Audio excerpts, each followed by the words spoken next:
Thank you, Mr. President. I rise today in support of H.R. 7008, a bill that contains two common sense reforms. These are pretty easy.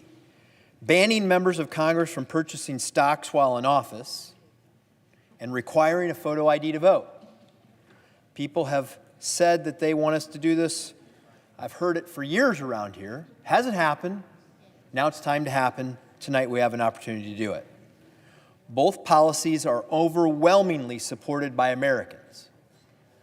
We want to listen to the American people, do these two things. 86% of Americans support banning members of Congress from purchasing stocks while in office, and 83% of Americans support showing a photo ID to vote.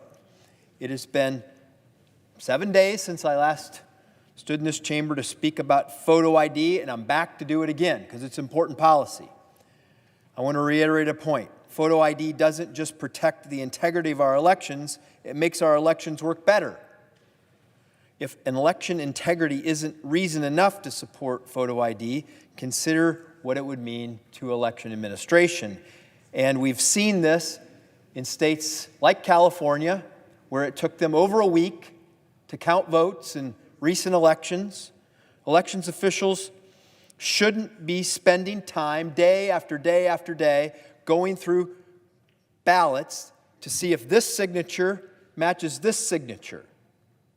It takes too long. It's an ineffective way of determining the identification of an individual when many, many states, 36 of them, have figured out a very efficient way to do this. It's called photo ID.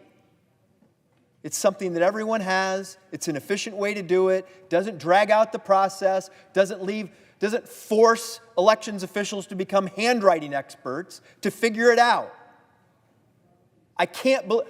We used to do this in the 1800s before we had methods of determining someone's identity. You had to rely on a signature. But this is 2026 for crying out loud. Everyone has a photo ID. It's an easy way to do it. It's far simpler to make our elections run more simply and effectively. Americans use a photo ID every single day. There's no reason they can't use it to vote. As a matter of fact, in Ohio, we did this. We've had photo ID for years. We had a mandate in a recent presidential election that used a photo ID. It didn't suppress the vote. Actually, we had one of the highest voter turnouts in the history of our state. Don't give me the baloney that somehow this is going to discriminate against somebody and tell them and make it harder for them to vote. We have evidence to the contrary. We know photo ID is common sense. Now, let's move on to the other provision of this bill, legislation that includes stopping insider trading.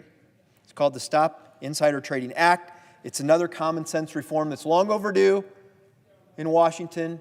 People have been talking about it for years, did nothing about it. Tonight we're trying to do something about it. The bill prohibits members of Congress, their spouses, and their dependent children from purchasing new securities in publicly traded companies or similar financial instruments while they serve in Congress.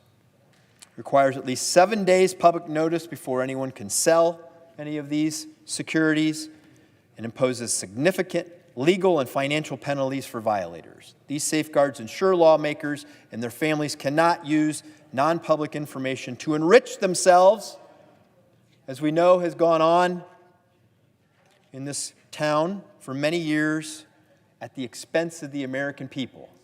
But nobody did anything about it. Tonight we have a chance to do something about it. I want to commend one of our colleagues, Senator Pete Ricketts from Nebraska.